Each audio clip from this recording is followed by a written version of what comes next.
In honor of Jewish Book Month, JBS presents the Hampton Synagogue's Author Discussion Series with Rabbi Avraham Bronstein.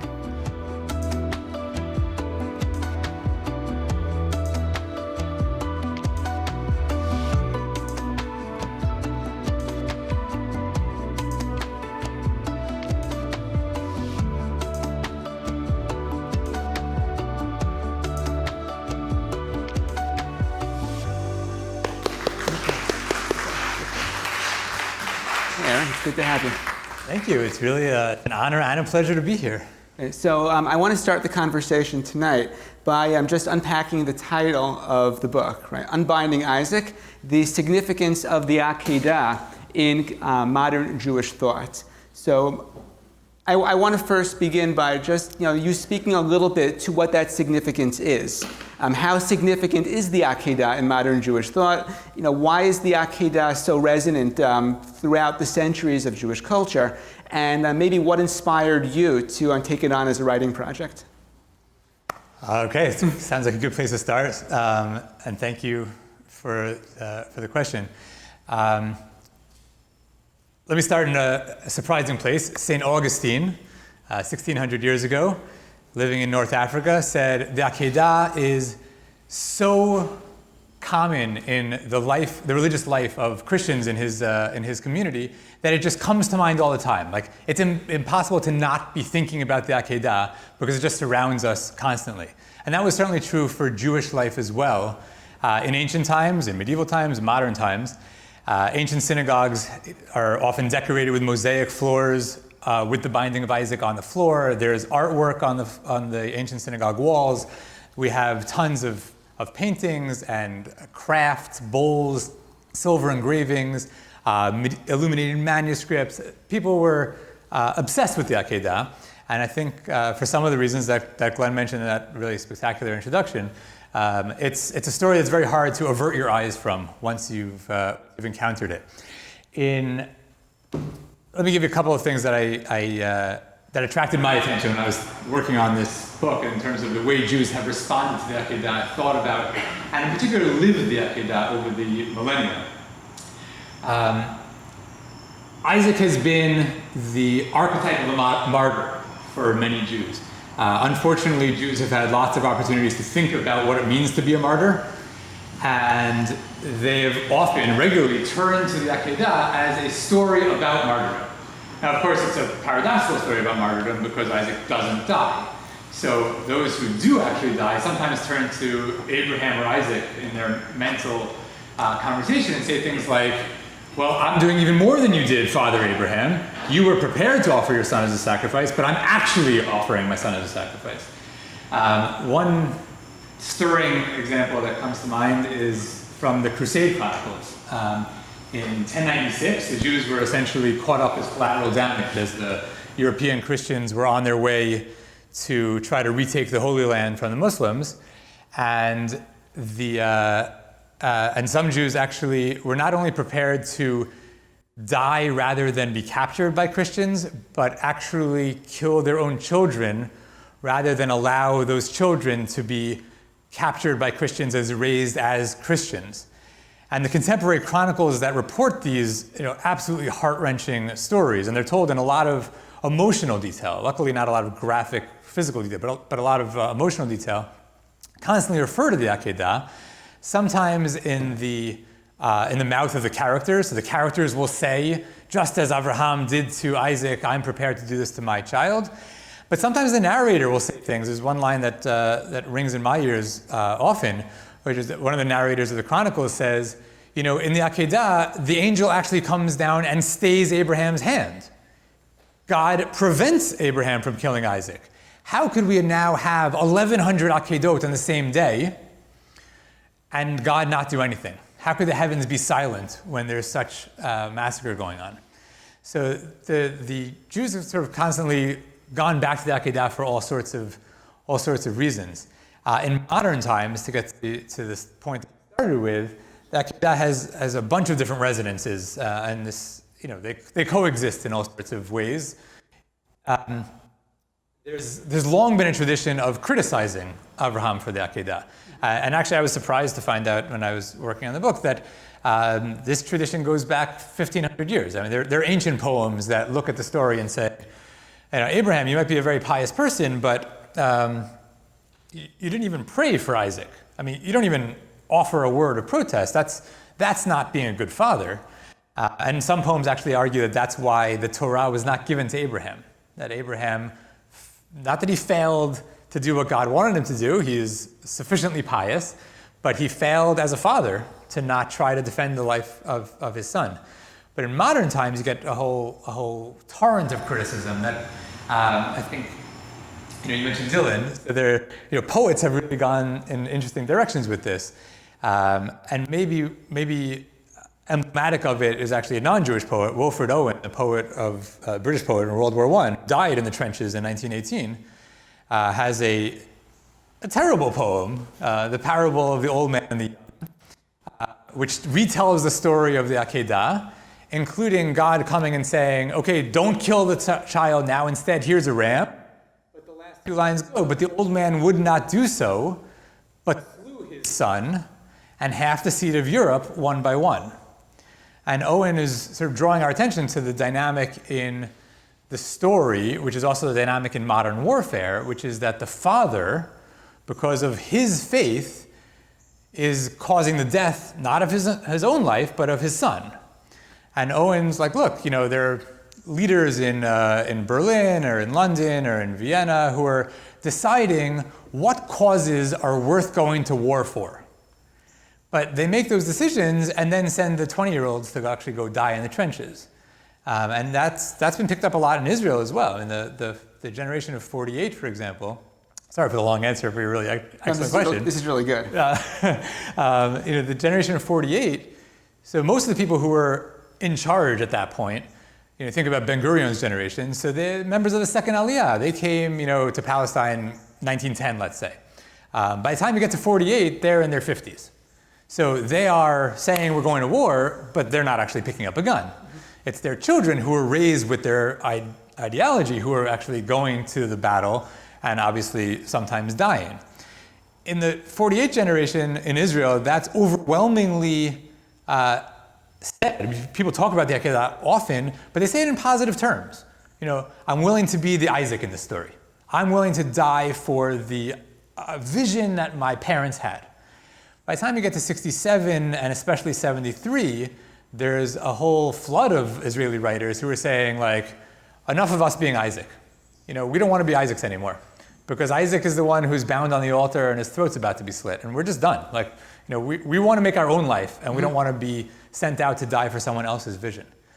So, yeah. So and I imagine that there's a little bit of interplay there also, because only a generation before that, there was the generation of the concentration camps and the ghettos where the martyrdom aspect was so prominent, and now it's mixing into a different generation where the IDF is actually fighting for their own defense, but using the same story.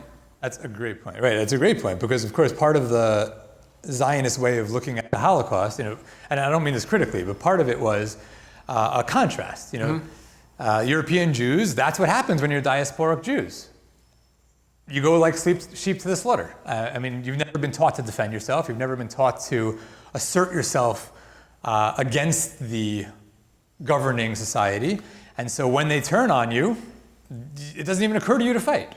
And look what happens. And we're going to raise our children to be prepared to fight. So it's so fascinating because they're both using the same story, both speaking about sacrificing the young, basically, or the young people dying in a grotesque kind of way, but for completely different reasons in different directions. I want to bring back to the book a little bit.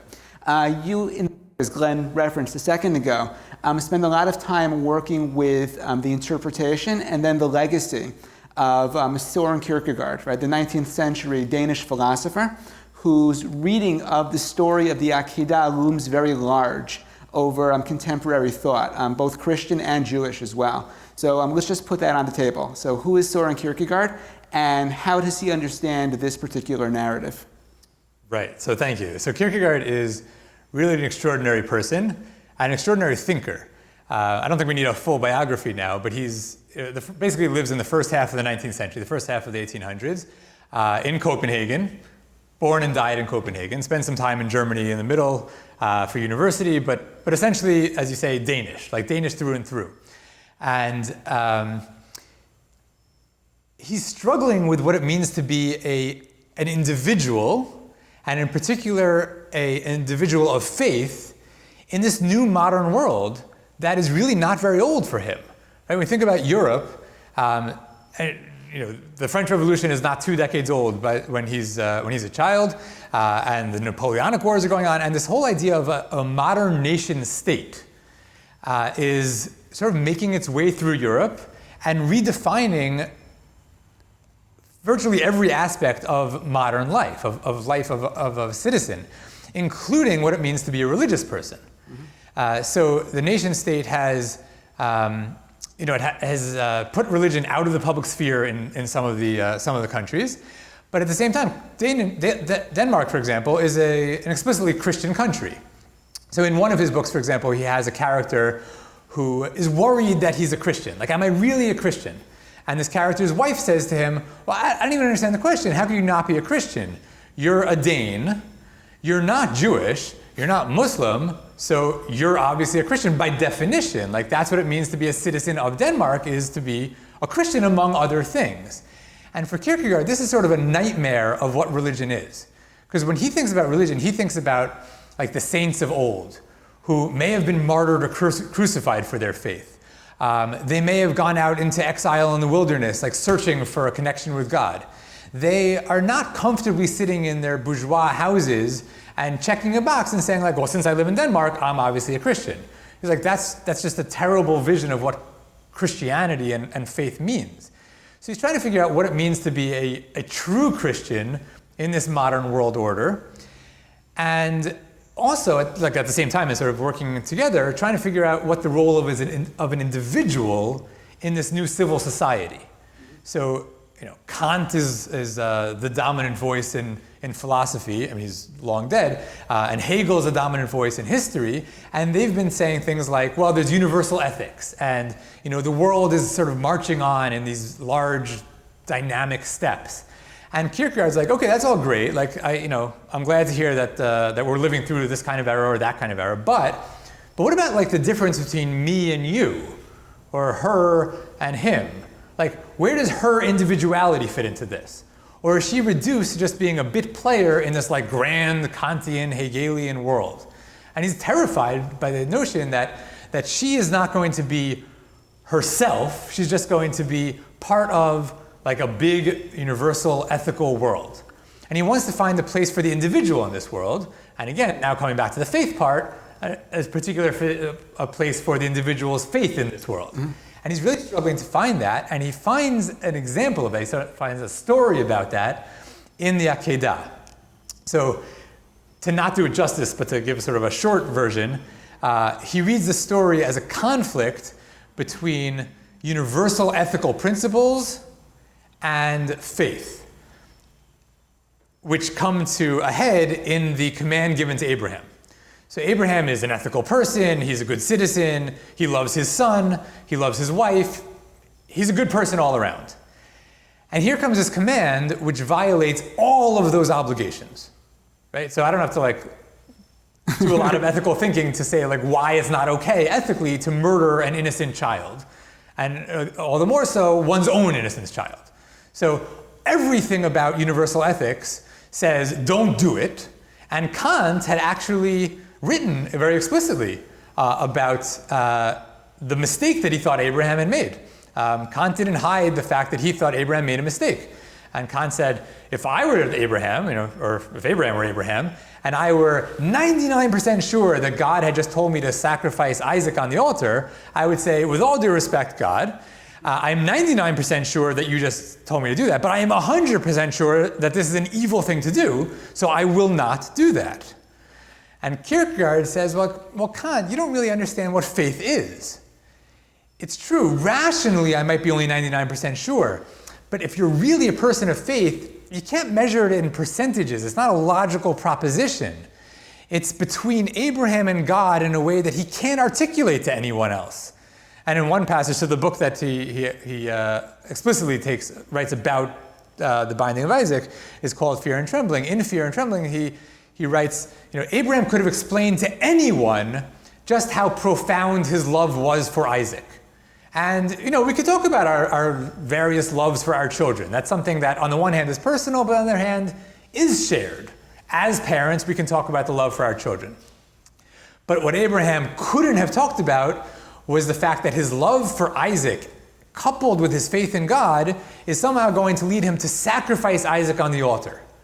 And he just can't convey that to anyone because faith is radically personal.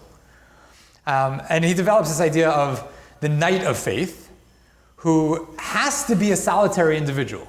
So for Kierkegaard, it's incredibly important to think about the fact that Abraham is alone on the mountaintop. Mm-hmm. Abraham, who, the Jewish tradition certainly talks about him, has long taught people, he's been proselytizing, he's been converting people, he's been cueing people into the glories of monotheism.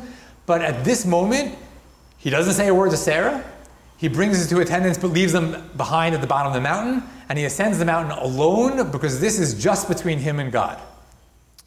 And Kierkegaard's line is that this is a suspension of the ethical. Mm-hmm. That for temporarily, Abraham has to put aside ethics for faith. And for Kierkegaard, this is an important model for what a modern person can do. There are times, he argues, where we have to put aside the universal if we are truly people of faith. Now, where does this pop up in contemporary Jewish thought, this idea of putting aside the ethical, in exchange for having a pure and almost a radical faith? Right. So for a while, Kierkegaard had basically no influence on Jewish thought or anyone else. Mm-hmm. No one read him. But by the early 20th century, he was translated, and in general, I think there was a much more attention paid to the need to bring individuality back into the world. Mm-hmm. Because modernity had done all sorts of great things, but had quashed what it meant to be an individual. So, the Romantics are trying to bring it back in, and in the early 20th century, philosophers are trying to bring it back in, and they discover Kierkegaard. Like, this guy was onto something 75 years ago, mm-hmm. He's really important. So to be clear, some Jews read him and said, this is terrible. Like, this is just anathema to Judaism. For example, Milton Steinberg, the very important American Reform rabbi, who's probably most famous for writing As a Driven Leaf. Right. So he has an essay on something called like Kierkegaard and Judaism or something like that, where he says, Judaism never asks its people, its practitioners, to sacrifice the ethical for religion. On the contrary, religion is ethics plus, but it never asks you to sacrifice ethics. And he says this is like absolutely anathema to Judaism that to contemplate that you'd be asked to sacrifice ethics for religion. Mm-hmm. It just doesn't make any sense to him. But a number of thinkers, and the ones I focus on in the book are two Orthodox thinkers, Yeshayahu Leibovich and Joseph Be'er Soloveitchik, both of whom intellectually grew up in Germany in universities, but then Leibovich went to Israel, Rabbi Soloveitchik, of course, came to the US, and they both take Kierkegaard as a model for what it means to live as a person of faith in the modern world. Mm-hmm. And they both, take the Akadah to places that it never really had been before in Jewish thought. So although we talked about earlier how it had always accompanied Jews through religious life, it was never the cornerstone of Judaism. But both Rabbi Soloveitchik and Professor Leibovich actually make it the cornerstone of Judaism. And that I think is in large part because they see an increasing gulf between faith and the modern world. And the Akadah, in Kierkegaard's terms, allows them a way to say, we're not unethical. We believe in ethics. But we also believe that as people of faith, we sometimes put ethical, universal principles aside for the sake of our faith. Right, and you could imagine that, let's say for a Milton Steinberg, who says Judaism has to be ethical, though the story of the Akadah itself presents all sorts of challenges because it's hard to justify God's command ethically. But on the flip side, if you take the Soloveitchik or the Leibovitz approach, which says we're ethical to a point, but there's a point beyond that, there's another pitfall on the other side of that, and that's where you sort of bring in your critique a little bit. So why don't you just describe that a little bit? Yeah, thank you. So actually, your first question, but like how I got to write the book, I suppose there's lots of parts to that answer. But one of the answers is that I at some point realized that there's very little intellectual space between Kierkegaard's Abraham, we all live through this, and someone who says, look, I'm an ethical person. I believe in universal ethics. However, unfortunately, and it pains me to say this, my faith demands that I unethically behead this infidel in the desert. Or I'm an ethical person, I love all human beings, but my faith compels me to walk into that mosque in Hebron and open fire on as many worshipers as I possibly can. It's not that I'm unethical. I want to be ethical. But faith, unfortunately, asks me to put ethics aside temporarily, right? Yeah. And that was like sort of a terrifying thought for me. Because the thought is basically that if we go with this portrait of Abraham as someone who is prepared to put ethics aside for religion, then we don't actually have an answer to that person. Mm-hmm. And all we can really say is like, no, you're wrong, right? Like God didn't really want that from you. But that's an argument that's essentially futile. I mean, you can't argue like God doesn't want this from you, from me, from anyone else. So sort of realize that like this reading of the Akadah actually is really pernicious in the fact that it opens the door to that sort of conclusion. Now, of course, it could be that that's just the facts of religious life, like that's a danger that we have to live with. And Kierkegaard himself was attuned to that and simply essentially says, well, we're going to have to rely on people of faith being honest, being sincere, and interrogating their own faith to make sure that they're really doing what God wants and not abusing it. I don't want to judge him for this. I think we may be more attuned to just how dangerous that is. Our age has unfortunately we're certainly not the first generation to see abhorrent religious violence, but we have seen plenty of it, mm-hmm. and I think that's terrifying. Part of this was a motivation to try to say, like, well, is that really what the Akadah means? Does the Akadah really mean that a sincere person who thinks that they unfortunately have to murder someone else in the name of religion should do it? Should just be respected for being a knight of faith. Now Kierkegaard says, like, look, if the cops were there, they would absolutely justifiably arrest Abraham, because again, Abraham can't say anything about his faith. So in universal terms, he's a murderer. It's only between him and God that he's a sacrificer. Mm-hmm. But that's not enough. Like, I would like to be able to say, like, no, if you really think that your faith is asking you to go murder someone else, there's something wrong here. Not, I have to rely on you to be sincere about this, but like, no, that's off the table, it's not possible. So that is part of what led me to like think, like, is there a better way of reading the Akadah? So one final question from me, and then we'll throw it to the audience, who I'm sure have been triggered to think about all sorts of different things over the last half hour or so.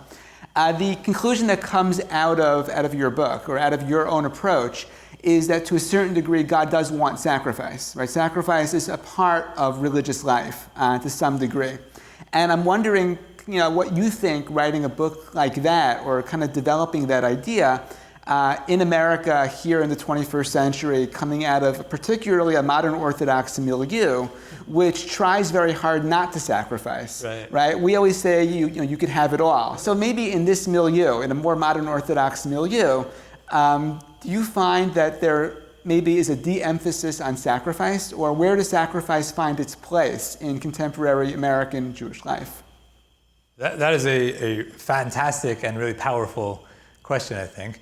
And I think you're right. In that regard, I think Kierkegaard is actually a needed, say medicine. I don't know if that's the right metaphor for our mode of life, because he really did sacrifice, and he lived a bourgeois life. I mean, he never had to work a day in his life. He inherited enough from his father that he could sit and write his, 40 books or something without ever working. But he sacrificed other things. I mean, he said, I can't be married. He, very famously, like, broke off his engagement with another, like, bourgeois young woman, Regina Olsen, who he said, like, we just can't do it. I can't be a husband. I can't be a good husband because of my faith. Sort of. I mean, it gets a little bit more complicated. But I think, so in that regard, I think Kierkegaard is actually a very astute observer of the modern world and where it's going to go wrong. Mm-hmm. Because I think you're right. Like, bottom line is, and we probably all know this, we just don't like thinking about it all that much, we can't do everything as much as we'd like to do, right? I mean, that's partly like just the limitations of time. As much as we'd all love to be like the best parents, partners, community members, citizens, and so on as we can, our commitments to our local community, our country, our state, Jewish people, Israel, like all these things, we can't do it all. Like that's obviously true. But then I think more profoundly, as you say, there are ways in which modernity and the modern way of looking at the world, and I don't even want to say traditional Jewish, and I don't even want to say faith, but a way of looking at the world that takes Jewish peoplehood seriously are going to conflict. I mean, America, maybe even more than most countries, is built on this spirit of individualism, right? Which is true out in the Rockies and it's true in New York. And Judaism is very much not, right? I mean, we had to wait for there to be the requisite number of people to pray together because Judaism has always assumed there's something about the community that's actually sacred, right? That transcends the value of each individual on their own. And we struggle with this, right? So we being Jews and being Americans live with this conflict within our souls, right? About we're our own people, or we're actually part of a community. And I think that's something that we particularly feel. And we feel it also transnationally, where we have to worry not only about like the 10 people who I may be praying with, or the 20 people I may be praying with, but also my co-religionists in France and especially in Israel and like what that means. And I think Kierkegaard is very important for telling us like, look, you can sweep these things under the rug to a point, but there is a point at which your own values are going to clash and you're going to have to decide what's going to be sacrificed for what. Now, where I don't like Kierkegaard is where he says, ethics is going to be sacrificed for faith. Now, he doesn't preach that as a universal lesson, but like that's where I get sort of scared about this. Mm-hmm. But I think he's absolutely right to draw our attention to the fact that some values are going to have to be sacrificed on the altar of other values, not because the first values aren't real, but because values clash. And when you're trying to work out this immensely complicated life that we're living in the modern world, there are going to be clashes. And I think we have to be sort of attuned to that and aware of it and prepared to look them in the face and say like, look, it doesn't mean that I don't love this, but I'm going to put it aside for the sake of this other value.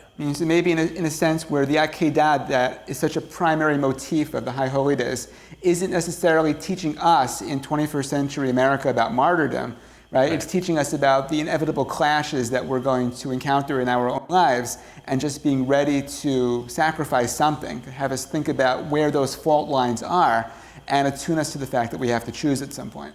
Right. And I'll just end with some of the Hasidic masters in the 19th century say that Abraham knew that he had to sacrifice Isaac specifically because he thought as hard as he could about it and realized that he couldn't think of any way that this made sense and that this would be the hardest thing for him to do. So that's probably what God wants for him.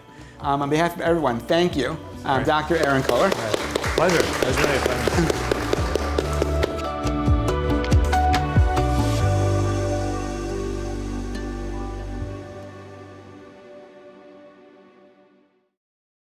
We would be pleased to send a complimentary DVD of this program to anyone who wishes to support JBS with a tax-deductible gift of $36, double chai or more.